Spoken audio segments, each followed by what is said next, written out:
अरे वाह वाह वाह वाह वाह, भंडारा तो शुरू भी हो गया। चला जा जा।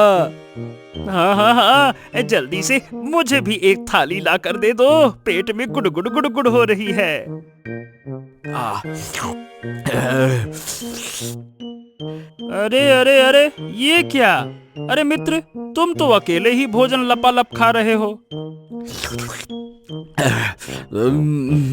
अरे भाई, पहले मैं खा तो लूं, फिर तुझे भी खिला दूंगा। चिंता क्यों कर रहा है? मैंने कौन सा मना किया?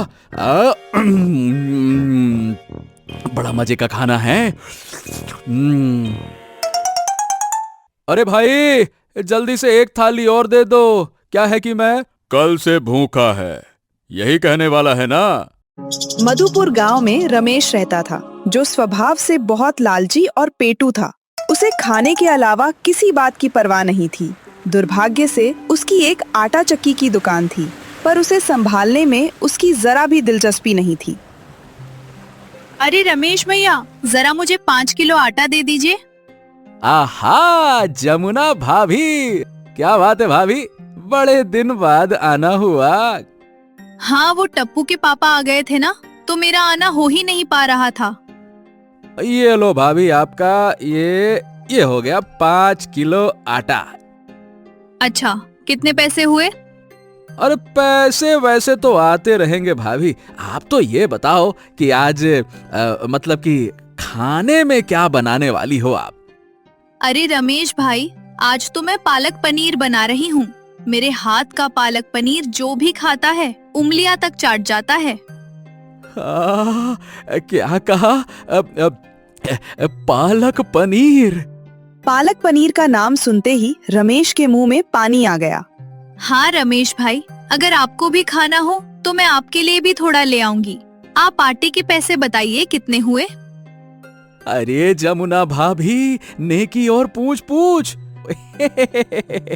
आप तो ऐसा कीजिए, पैसे वैसे मत दीजिए, मुझे 2 डिब्बे में पालक पनीर भरकर भेज देना बस। मैं भी आज घर का बना खाना खाऊंगा, वो भी पालक पनीर। यह सुनकर जमुना खुश हुई। अरे 2 नहीं, पूरे 3 टिफिन भर के भेज दूंगी। आप फिक्र न करें रमेश भाई। आहा, 3 टिफिन पालक पनीर, आय हाय हाय हाय हाय हाय। रमेश की खुशी का मानो ठिकाना ही नहीं था। जमुना आटा मुफ्त में लेकर चली गई और रमेश बेसब्री के साथ रात होने का इंतजार करने लगा। रात होने पर वो एक टिफिन लेकर आई। ये लीजिए रमेश भैया। टिफिन बहुत ही छोटा सा था, जिसे देखकर रमेश हैरान रह गया। हैं? ये क्या है? इतना सा टिफिन? अब टिफिन छोटा है या बड़ा वो आप देखो। मैंने 3 डब्बे कहा था और 3 ही डब्बों को पूरा भरकर लेकर आई हूँ। अब आराम से चटकारे ले लेकर खाना। यह सुनकर रमेश मन ही मन बोला, शातिर औरत है, ये इस टिफिन की बात कर रही थी। मैं तो समझा था कि बड़े बड़े 3 डिब्बे होंगे। खैर, इसे ही रख लेता हूँ। मैं चलती हूँ रमेश भैया, फिर कभी कुछ भी खाना चाहिए हो तो बता देना। यह कहकर जमुना वहां से चली गई। रमेश ने टिफिन खोला और रोटी तोड़कर खाने लगा। उसने 2 निवाले ही खाए थे कि उसका दिमाग घूमने लगा। हैं? ये क्या है? इस डिब्बे में तो सिर्फ पालक ही पालक भरा है। वो तो पालक पनीर की बात कर रही थी, पनीर कहाँ चला गया? उसने एक एक करके सभी डब्बे खोले। उनमें भी सिर्फ पालक ही भरा हुआ था, एक भी कतरा पनीर का नहीं था। यह देख वो आग बबूला हो गया। वाह भाभी वाह, इतनी शातिर हो, मैंने सोचा नहीं था। पालक पनीर के नाम पे पालक खिला दिया। ओह ओह। एक एक कम एक, 2 दूनी 5, 5 दूनी 15, 15 दूनी 50। बाप रे बाप, ये दुकान में बैठकर आटा बेचना भी कितना बोरियत भरा काम है। काश मैं किसी होटल का मालिक होता, वहां बैठा दिन रात स्वादिष्ट व्यंजन खाता रहता। उसी समय एक आदमी ऐलान करता हुआ जा रहा था। जरूरी सूचना, हमारे गांव में मंदिर के पीछे 1 सप्ताह तक महाभंडारा का आयोजन होने जा रहा है। 7 दिनों तक अलग अलग तरह का स्वादिष्ट खाना बनाया जाएगा। आप सभी कल दोपहर 2 बजे मंदिर के पीछे जरूर पधारें। यह खबर सुनते ही रमेश खुशी से उछल पड़ा। आहा, अरे वाह वाह वाह वाह वाह, ये तो बड़ा मजा आ गया। लगता है भगवान ने बैठे बिठाए मेरी सुन ली। चलो आटे की चक्की बंद की जाए, मंदिर चला जाए। अगले दिन रमेश ने दोपहर में ही आटा चक्की बंद कर दी और मंदिर की तरफ रवाना हुआ। आहा, आज तो खाऊंगा पेट भर। आहा। उसी समय एक गधा भी वहां पहुंचा, जो दूर से ही भंडारे को देख रहा था। एक बड़ी सी टेबल लगी थी, जिस पर कई तरह के बड़े बड़े पतीले रखे थे। 2 आदमी खाने की थालियां बांट रहे थे, जिनमें से एक था महेश और दूसरा था जोरावर। गांव के कई आदमी थाली लेकर मजे से खा रहे थे। शुक्र है कि मेरी खबर तो सही थी, भंडारे तक तो पहुंच गया। चलो अब थोड़ी पेट पूजा भी कर लेता हूँ। गधा कूड़े के डिब्बे के पास पहुंचा, जहां लोग जूठी थालियां फेंक रहे थे। उसने वहीं अपना मुंह डिब्बे में डाल लिया और खाने लगा। कुछ देर बाद रमेश भी वहां आ पहुंचा। अरे वाह वाह वाह वाह वाह वाह, थाली में तो मटर पनीर की सब्जी है। आज तो मैं पेट भर के खाऊंगा। आहा। ये कहकर रमेश टेबल पर गया। भैया जल्दी से बढ़िया भर के थाली लगा दो, कल से खाना नहीं खाया ना, जल्दी लगा दो। महेश ने उसे एक थाली दे दी। रमेश एक तरफ जाकर मजे से खाना खाना शुरू किया। क्या मस्त थाली है। मटर पनीर, अरे देखूं मटर में पनीर है, अरे है, नान, अचार, हाय हाय हाय, इसमें तो सब कुछ है।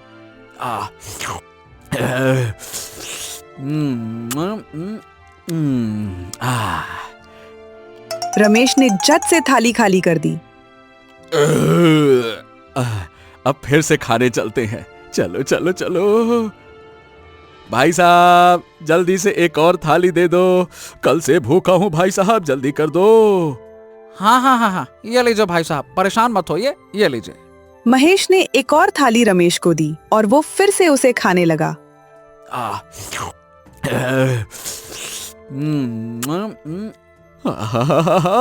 बड़ा मजा आ रहा है, बड़ा मजा आ रहा है।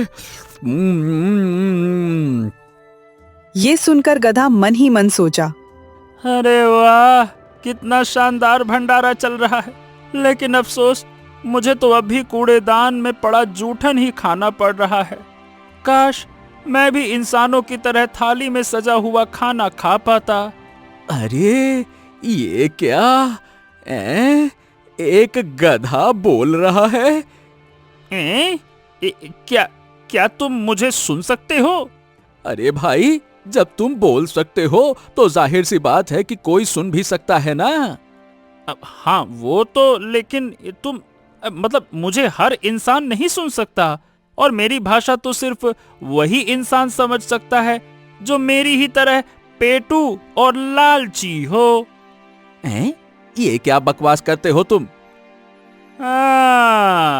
तुम मुझे सुन पा रहे हो तो इसका मतलब ये है कि तुम एक नंबर के लालची भुक्खड़ इंसान हो। वैसे कह तो एकदम सही रहा है। हाँ ठीक है ठीक है, मैं भुक्खड़ हूँ, मैं लालची हूँ। तुम कौन से धन्ना सेठ हो? तुम भी तो यहाँ भंडारे के लिए ही आए हो ना? हैं? हाँ हाँ हाँ हाँ, मैं तो रोज भंडारे का ही खाना खाता हूँ। क्या कहा? रोज भंडारा? कैसे भाई? ये देखो, ये जो सामने दोनों आदमी खाना परोस रहे हैं ना, ये रोज रात को बातें करते हैं कि अगला भंडारा कहाँ करने वाले हैं। मैं रोजाना रात को इनके घर के बाहर बैठ जाता हूँ और इनकी बातें सुनकर मुझे ये पता चलता है कि अगला भंडारा कहाँ होने वाला है।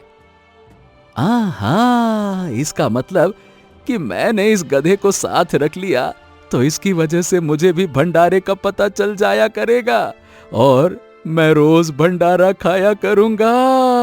आहा। वैसे मेरे पास एक प्रस्ताव है। देखो, तुम भंडारे का पता कर सकते हो लेकिन खा तो नहीं सकते, और मैं भंडारा खा सकता हूं लेकिन पता नहीं कर सकता। तो क्यों ना हम एक दूसरे की मदद करें?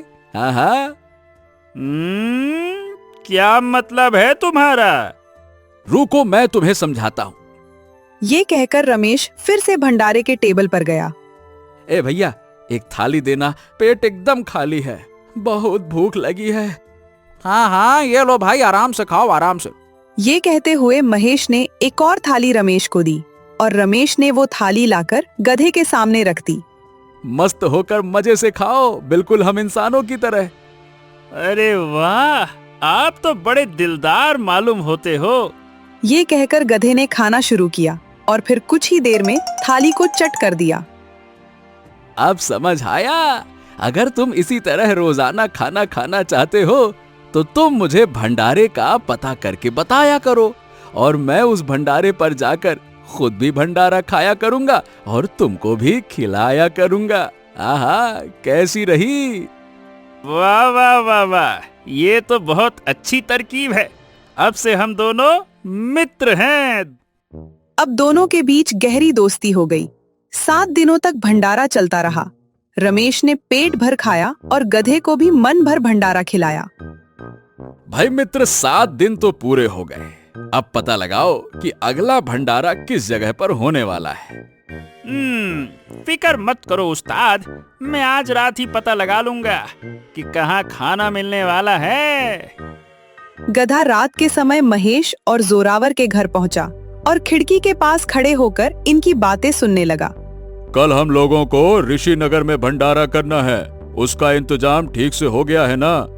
हाँ हाँ, बिल्कुल हो जाएगा जोरावर, तुम उसकी फिक्र मत करो। गधे ने रातों रात ही जाकर ये खबर रमेश को दी। खबर पक्की है ना? आहा, एकदम पक्की खबर है मित्र। लेकिन याद रहे, एक थाली मेरी और एक थाली तुम्हारी।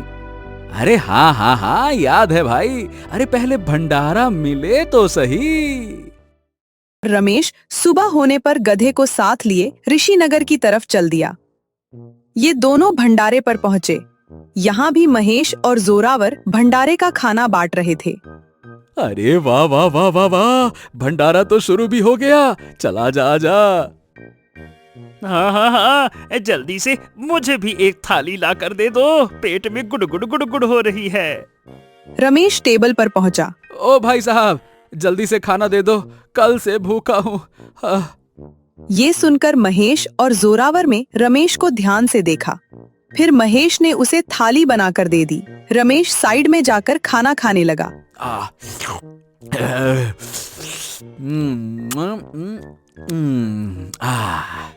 अरे अरे अरे, ये क्या?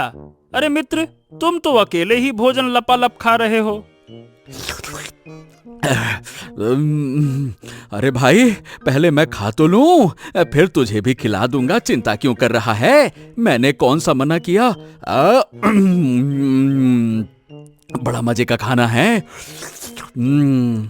रमेश ने तुरंत थाली चट कर डाला और फिर से टेबल पर पहुंचा। अरे भाई, जल्दी से एक थाली और दे दो। क्या है कि मैं कल से भूखा है, यही कहने वाला है ना? ये सुनकर रमेश एकदम चौंक पड़ा। पिछले 1 हफ्ते से तू रोज आता है और यही बात बोलकर खाना खाता है और खाता ही जाता है। ये खाना हम उन लोगों के लिए बनाते हैं जो सचमुच परेशान हैं, वो जो मुसीबत में हैं, तेरे जैसे भिखमंगों के लिए नहीं। अगर तू फिर भी हमारे पास आया ना तो प्रधान जी से शिकायत कर देंगे तेरी। इतना बोलकर जोरावर ने उसे थाली दे दी। रमेश लटका मुंह लेकर गधे के पास आया और उसके सामने थाली रख दी। चल भैया, अब तो समझो हमारी दोस्ती यहीं तक थी। क्यों भाई, ऐसा क्यों बोल रहे हो? क्या हो गया? अरे उस आदमी ने मुझे अब पहचान लिया है। अब वो मुझे कोई थाली वाली नहीं देगा। ये सुनकर गधा और रमेश दोनों टेंशन में आ गए। भंडारा खत्म होने पर जोरावर और महेश दोनों वहां से निकलने लगे। देखो कैसा वो भिखमंगा वहां खड़ा है, बेशरम कहीं का। बहुत खाना खिला लिया हमने इसको, अब देखना हम इसके घर की दावत खाएंगे। ये आदमी जो किसी भंडारे का खाना नहीं छोड़ता, ये हमें दावत खिलाएगा। हाँ हाँ खिलाएगा, और मैं इसके घर की दावत आज ही खाऊंगा और तुम्हें भी खिलाऊंगा। तो तुम ही पड़ो बेकार की झंझट में, मैं तो चला भाई। ये कहकर वो जोरावर वहां से चल दिया, लेकिन महेश रमेश और गधे की तरफ चल दिया। अरे अरे अरे अरे, ये मित्र, ये हमारी तरफ काहे आ रहा है? हाँ, इसका चाल और ढाल देखकर तो ऐसा लग रहा है कि ये आपको कुत्ते की तरह मार मार कर यहाँ से भगाएगा। बहुत मार खाने वाले हो मित्र। अबे तेरी तो। लगता है तुमको भंडारे का खाना बहुत पसंद है ना? हाँ भाई, पसंद तो है, लेकिन अब हम इस खाने को खा नहीं पाएंगे। तुम्हारे बड़े भाई साहब ने मुझे पहचान लिया है और उन्होंने मुझे खाना देने से अब साफ साफ मना कर दिया है। अरे पहचान तो तुमको मैंने भी लिया है, तभी तो तुम्हारी मदद करने के लिए आया हूँ। हैं? मदद? कैसी कैसी मदद? मैं तुम्हारे बारे में बड़े भाई साहब से बात करूंगा, उसके बाद हम जहां भी भंडारा किया करेंगे, तुम जितनी चाहे उतनी थालियां हमसे ले जाया करना। मेरी सिफारिश के बाद बड़े भाई साहब तुमको नहीं मना करेंगे। तो फिर देर कैसी भाई साहब, जल्दी से बात कीजिए ना अपने भाई साहब से। मैं आपको बहुत दुआएं दूंगा, भगवान आपको खूब बड़ा बनाए। देखो भाई, हमें दुआओं की जरूरत नहीं है, हमें तो फिलहाल चाहिए एक बढ़िया सी दावत। क्या भाई साहब, आप तो रोजाना हजारों लोगों को दावत देते हैं, मतलब भंडारा का खाना खिलाते हैं, आपको दावत की भूख कैसे हो सकती है? अरे हाँ खिलाते हैं, लेकिन देखा नहीं, जो खिलाते हैं वही खाते हैं। मुझे तो बस एक बार दावत पर चिकन बिरयानी खिला दो, उसके बाद देखना मैं साहब से तुम्हारी सिफारिश इस तरह से करूंगा कि हम जहां भी भंडारा करेंगे तुमको खुद ही बुला लिया करेंगे और खुद ही तुमको अपने हाथों से एक नहीं 10-10 बार थालियां दिया करेंगे। क्या 10-10 बार थाली? ये सुनकर गधा और रमेश दोनों की आंखें चमक उठी। हाँ ठीक है साहब, आप तो आज रात पर आइए, आप मधुपुर के चौराहे पर मुझे मिलना, मैं आपको लेने आ जाऊंगा। ऐसी दावत दूंगा आपका दिल खुश हो जाएगा। ये सुनकर महेश खुश होता हुआ वहां से चला गया। उस्ताद, ये ताव ताव में बोल तो आए हो, लेकिन पता है चिकन बिरयानी की दावत में कितना खर्चा होगा? उतना आप कर पाओगे? अरे एक बार तो खर्चा करना है, कर लेंगे, लेकिन उसके बाद तो पूरी जिंदगी मुफ्त का भंडारे का खाना भी तो खाने को मिलेगा ना, वो भी बिना किसी रोक टोक के। ये की ना आपने समझदारी की बात, वरना मैं तो आपको अपने ही तरह गधा समझ रहा था। अबे तेरी तो, ले फालतू की बात मत किया कर। रमेश अपने गांव वापस पहुंचा। शाम होने पर वो एक भोजनालय गया, वहां से चिकन बिरयानी खरीदी। अब देखना वो महेश किस तरह से उंगलियां चाटता रह जाएगा, उसके बाद वो किस तरह से हमारे जाल में फंसता है। उसके बाद रमेश गधे के साथ चौराहे पर पहुंचा। कहाँ रह गया? कहीं ऐसा तो नहीं कि इसने इरादा बदल दिया हो? कोई बात नहीं उस्ताद, वो नहीं आया तो हमारी दावत तो हो ही जाएगी ना। अरे शुभ शुभ बोल रहे तू एक गधा होकर चिकन बिरयानी खाएगा? अपनी औकात में रहकर बात किया कर।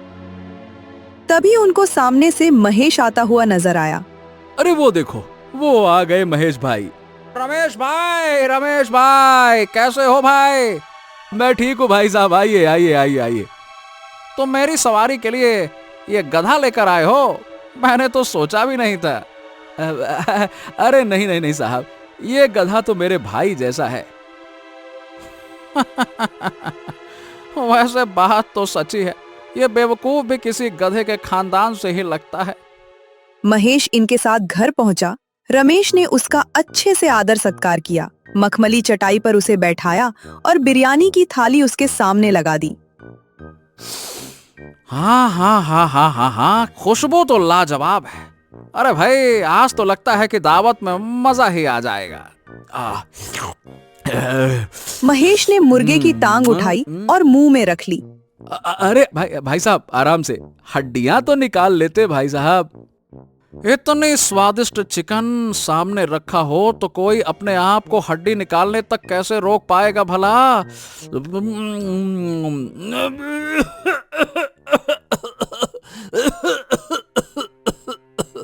अरे क्या हो गया आपको?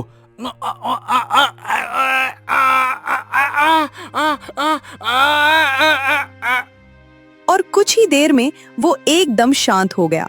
अरे रे रे रे रे, लगता है कि गले में मुर्गे की हड्डी फंस गई है। उस्ताद, जिस तरह से ये हिलडुल नहीं रहा है ना, मुझे तो लगता है कि इसके प्राण पखेरु उड़ चुके हैं। ये मर गया। अरे अरे अरे अरे, ये क्या हो गया? अब तो इसके खून के जुर्म में मुझे प्रधान पता नहीं क्या क्या सजा देगा। हे भगवान, हे भगवान। उस्ताद, मेरी बात मानो, आप जल्दी से इसको ठिकाने लगा दो, किसी को कुछ पता नहीं चलेगा। हाँ हाँ, ये ठीक रहेगा। चल चल चल चल चल चल, अभी इसको ठिकाने लगाते हैं। रमेश ने सहारा देकर उसे घर से निकाला और गधे पर लाद कर जंगल की तरफ रवाना हुआ। उसी रास्ते से आते एक फकीर ने उन्हें देख लिया। क्या हुआ भाई, कहाँ लेकर जा रहे हो इसको? वो बाबा, ये तो मेरे बड़े भैया हैं। अचानक से इनकी तबीयत बिगड़ गई, इसीलिए इनको वैद्य जी के पास लेकर जा रहे हैं। अरे जल्दी चलो भाई, चलो चलो चलो। यह कहते हुए यह आगे निकल गए। रुको रुको रुको रुको, वो देखो, वो सामने कमलू सेठ का गोदाम है। इसे वहीं रख देते हैं, इसके बाद कमलू जाने और ये लाश जाने। चलो चलो चलो चलो, आजा आजा आजा आजा। कमलू के गोदाम का पिछला दरवाजा खुला हुआ था। रमेश ने महेश को उठाया और कमलू के गोदाम के अंदर उसे एक कोने में दीवार के सहारे बैठा दिया। चल चल चल मेरे गधे, काम हो गया, जल्दी से यहाँ से निकलते हैं।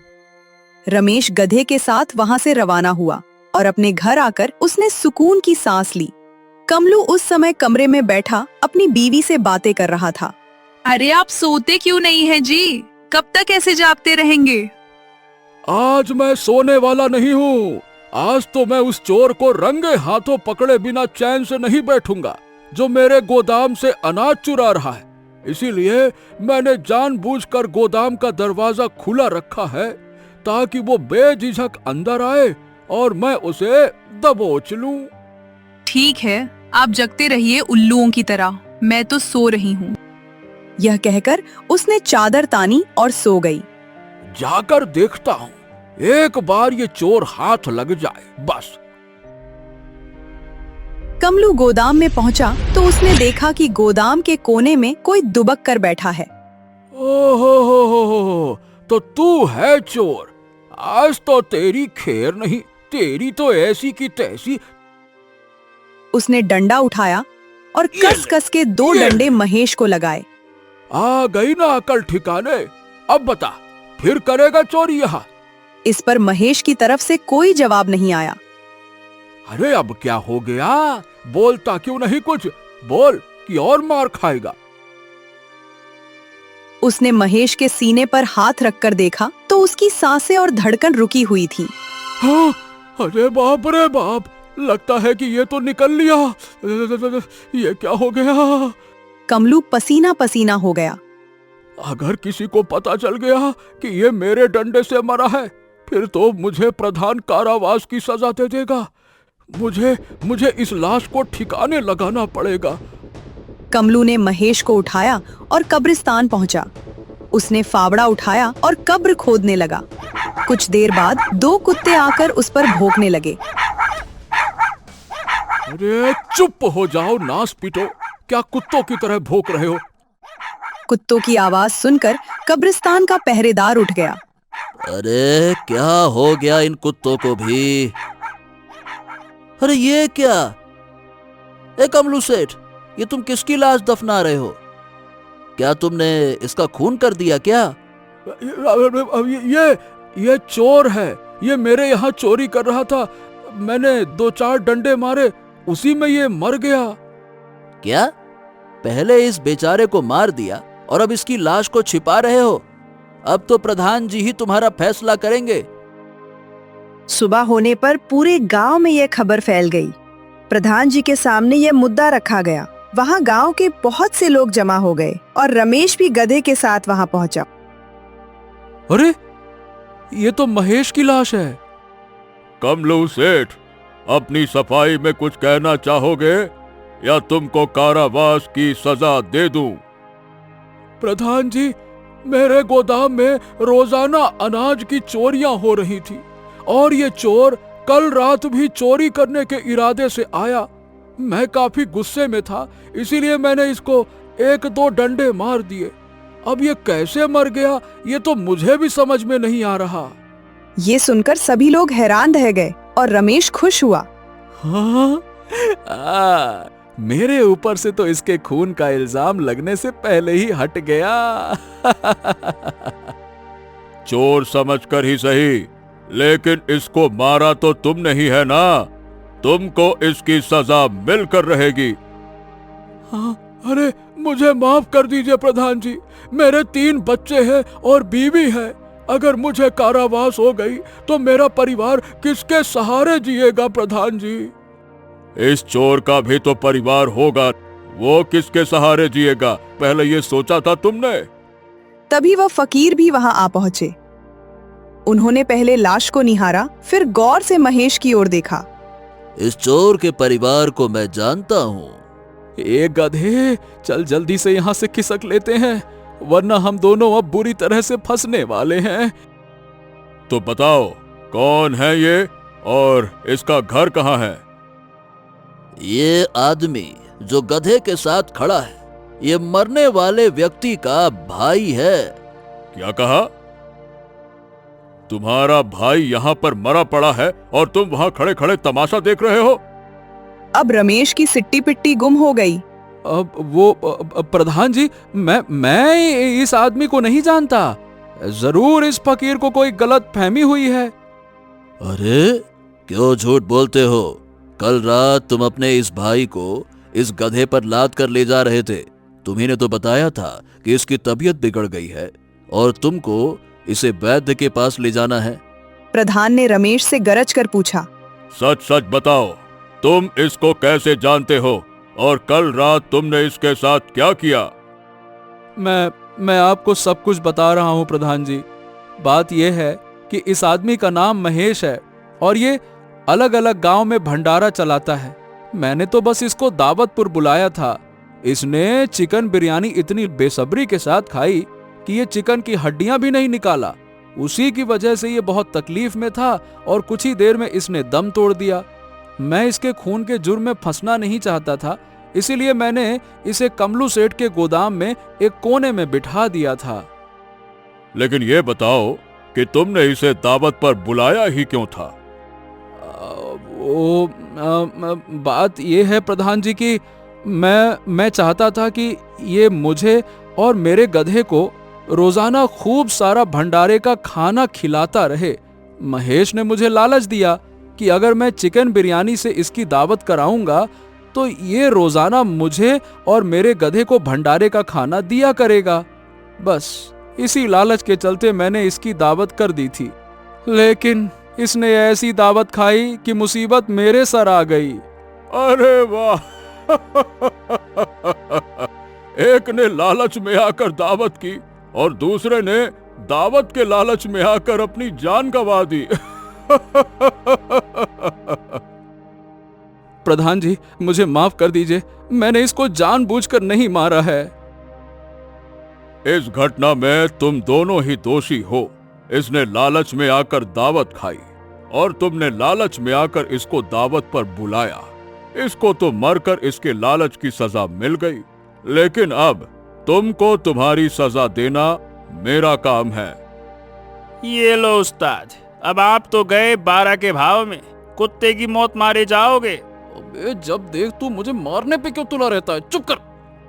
प्रधान जी, जो हुआ वो इसकी वजह से हुआ है। अगर अगर ये मुझे लालच नहीं देता तो मैं इसको दावत नहीं कराता। सब इसी की वजह से हुआ है।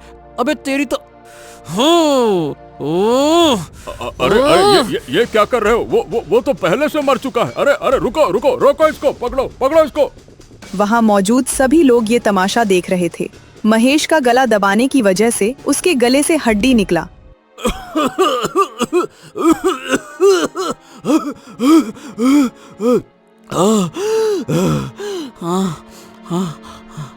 अरे मैं यहाँ क्या कर रहा हूँ? और ये सब लोग यहाँ पे इस तरह मेरे चारों ओर इकट्ठा क्यों हो? बात क्या है? बात यह है कि हड्डी में तुम्हारा गला फंस गया था। अब मेरा मतलब तुम्हारे गले में हड्डी फंस गई थी और तुम बेहोश हो गए थे। और ये रमेश और कमलू सेठ तुमको मरा हुआ समझकर तुम्हारी लाश को ठिकाने लगाने का काम कर रहे थे और तुम तो लगभग कब्रिस्तान में दफना भी दिए गए थे।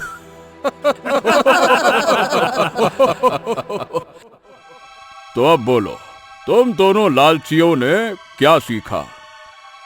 अब से मैं किसी के भी घर पे मुफ्त की दावत खाने नहीं जाऊंगा। अगर मैं होश में नहीं आता तो अभी कब्रिस्तान में दफन किया जा चुका होता। मैं भी अब कभी भंडारे का खाना नहीं खाऊंगा। अपनी मेहनत से कमाकर ही खाऊंगा और कभी भी लालच नहीं करूंगा।